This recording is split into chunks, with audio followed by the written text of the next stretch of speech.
పరిస్థితులు ఎలా ఉన్నా నువ్వు నీలా ఉండడమే బలం.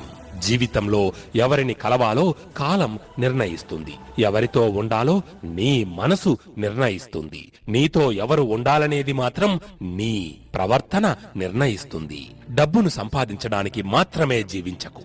నువ్వు చనిపోయాక నిన్ను తీసుకెళ్లే యముడు నువ్విచ్చే లంచాన్ని తీసుకోడు. కాస్త మంచిని పంచునేస్తమా, కింద పడడం ఒక విధంగా మంచిదే. మన స్థాయి ఏంటో తెలుస్తుంది.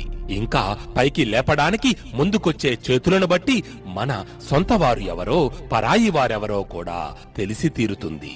ఇతరులు ఏ పని చేస్తే నీకు బాధ కలుగుతుందో ఆ పని నువ్వు ఇతరులకు చెయ్యకపోవడమే ధర్మం. మిత్రమా, ఆఖరిగా ఒక్క మాట. ఆకలితో ఉన్న కడుపు, ఖాళీగా ఉన్న జేబు, మొక్కలైన మనసు, ఈ మూడు జీవితంలో ఎన్నో పాఠాలు నేర్పుతాయి. ఇది రాసిపెట్టుకో.